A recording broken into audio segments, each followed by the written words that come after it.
Welcome to lecture number 3, the Employees Provident Fund and Miscellaneous Provision Act 1952. Section 8B about the issue of certificate to the recovery officer.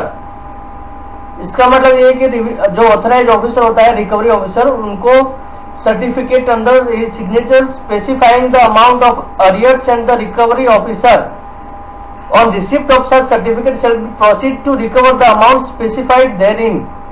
जो amount attachment से या sale of movable and immovable property से जो करते हैं उसका certificate issue करना पड़ता है रिकवरी ऑफिसर के तहत, तो वो इश्यू करवाते हैं। Arrest of the employer and his detention in prison, appointment A receiver of for the management of the movable and immovable properties of the establishment और द केस में बी द एम्प्लॉयर। ठीक है, तो इनको जो recovery करवाते हैं वो रिकवरी ऑफिसर के तहत होते हैं और वो इश्यू सर्टिफिकेट करते हैं कि भाई इतने का सेल हुआ और इतने का अटैचमेंट किया हुआ है। See about section recovery officer to whom certificate is to be forwarded. The authorise officer may forward the certificate, ये उनका जो सर्टिफिकेट है वो फॉरवर्ड करेंगे as per the section 8B to the recovery officer within whose jurisdiction to the employer. ठीक है, carries on his business or profession or within whose jurisdiction the principal place of his establishment is situated। ठीक है, जहाँ पे business चला रहे हैं वहाँ पे प्रोफेशन उनके लोकल जुरिडिक्शन है, वहाँ पे वो ये सर्टिफिकेट इश्यू करके वहाँ पे भेजेंगे। resides or any movable or immovable properties of the establishment or the employer is situated।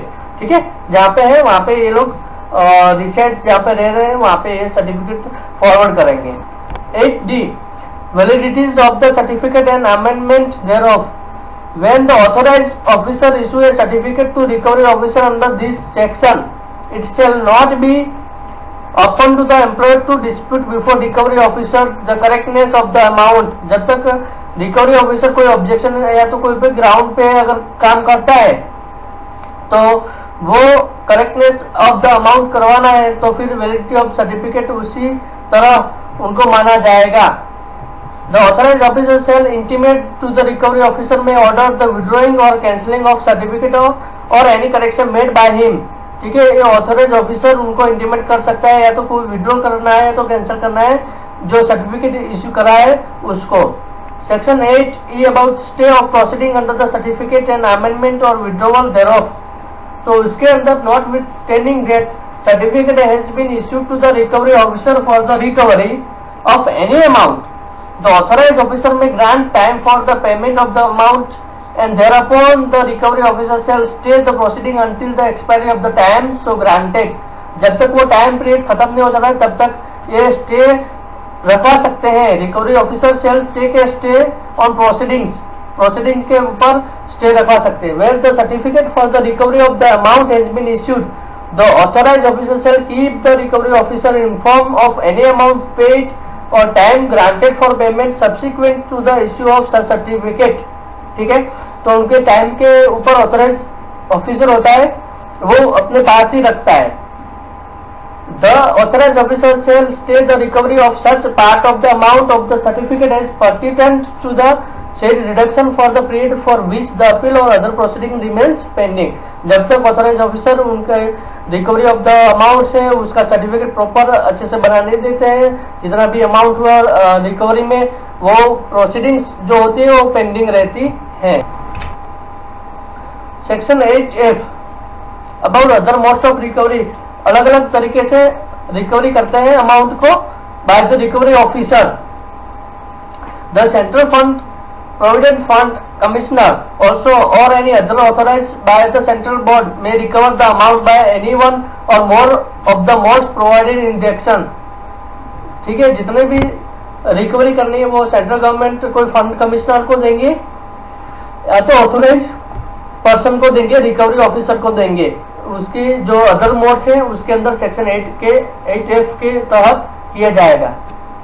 Section 10 about the protection against attachment, थोड़ा प्रोटेक्शन दिया गया है। अटैचमेंट अगर करते हैं तो उनके यहाँ पे क्या होगा, तो provident credit of any member in the fund, amount जो रिकवरी है उससे ज्यादा हो जाती है तो उसकी अमाउंट उनको एम्प्लॉयर को दी जाती है वापस। ठीक है, ये प्रोटेक्शन उनको दी जाता है और प्रोविंशियल इंसॉल्वेंसी एक्ट के तहत उनको हैव एनी क्लेम और एनी सच एनी अमाउंट, तो उनको अमाउंट अगर ज्यादा होगी तो वो भी उनसे वापस मांग सकते हैं। Section 12 about employer not to reduce wages. When we see the employer जो है वो रिड्यूस वेजेस नहीं, वेतन में कोई भी कटौती नहीं कर सकता है सेक्शन 12 की तहत, ठीक है। So no employer in relation to which any employee shall be by reasons only of his liability for the payment of any contributions to the fund or the insurance fund or any charges under this act or the reduce whether directly or indirectly the wages of any employee to whom the applies or the total quantum of benefit in the nature of old age pension gratuities, ठीक है, ये सब कटौती नहीं कर सकते हैं। Section 13 about inspectors. Inspector को हायर किया जाता है, क्यों? निरीक्षक को, क्योंकि वो सब स्कीम की पूरा इंस्पेक्ट कर रहे हैं और उनका जुरिडिक्शन के तहत उनकी अपॉइंटमेंट होती है, ठीक है। Such jurisdiction person to things fit to inspector for the purpose of this act, ये एक्ट के लिए स्पेशली उनको अपॉइंटमेंट दिया जाता है। Section 14 about penalties. Where for the purpose of avoiding any payment to be made by himself, अगर वो कोई भी पेमेंट नहीं पे करते, कोई भी स्कीम ली है फिर भी वो पेमेंट नहीं कर पा रहे हैं या तो नहीं करते हैं, तो उनको पेनाल्टीज लगती है। imprisonment for term which may extend to 1 year or with fine or 5,000 rupees who contravene or make default in complying with, अगर कोई कॉन्ट्राडिक्टेड हो जाता है तो उसके तहत अगर पेमेंट नहीं दे पाते तो section 17 so far as it is related to the payment of inspection charges, ठीक है, पेमेंट ऑफ इंस्पेक्शन चार्जेस लगाते हैं और उनको वो पे करना पड़ता है। Payment of administrative charges shall be punishable with the imprisonment for a term which may extend to 3 years but which is not less than 1 year, fine of 10,000 rupees in case of default in payment of employees. अगर default कोई कारण से नहीं कर पाए हैं तो उनको 1 year का फाइन, 1 year का इम्प्रिजमेंट होता है प्लस 10,000 रुपीज फाइन लगता है। And not less then 6 months a fine or 5,000 rupees in any other cases. Section 14A about the offences by company। अगर कोई कंपनी कोई गुनाह करता है या तो कोई मिस्टेक करता है तो in committing such an offence is a company every person who at the time of offences was committed was in charge of and was responsible to the company for the conduct of business of the company as well as the company, ठीक है। उनको वो responsible रहता है जो भी वो company चला रहा है या कंपनी का हेड है, ठीक है, वो रिस्पॉन्सिबल रहता है कंपनी के ऑफेंस के साथ में। If he proves that offence was committed without his knowledge, अगर वो प्रूव कर देता है तो उनको थोड़ी प्रोटेक्शन मेजरमेंट दी गए हो,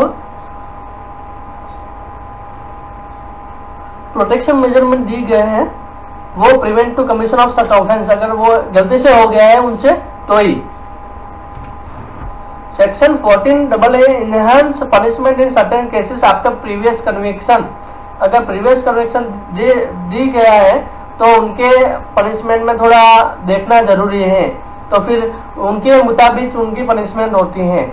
14B about certain offences to be cognizable, ठीक है, ये कॉग्निजेबल होते हैं as per the criminal procedure code and offence relating to default in payment of contribution by the employee punishable under this act. Section 14B power to recover damages. Where an employee makes default in the payment of any contribution to the fund, अगर कोई मालिक अपने payment नहीं कर पाता है कोई भी रीजन से, तो फंड और द इंश्योरेंस फंड और in the transfer of accumulation required to be transfer, तो उनका पावर टू रिकवरी डैमेजेस, वो रिकवरी ऑफ डैमेजेस उनके पास सत्ता है कि वो कर सकते हैं।